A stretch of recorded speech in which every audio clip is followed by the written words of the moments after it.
لتنذر قوما ما أنذر آباؤهم ما أنذر آباؤهم فهم غافلون لقد حق القول على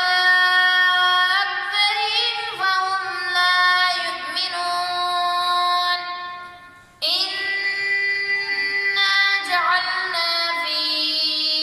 أعناقهم أغلالا فهي إلى الأذقان فهم مقمحون وجعلنا من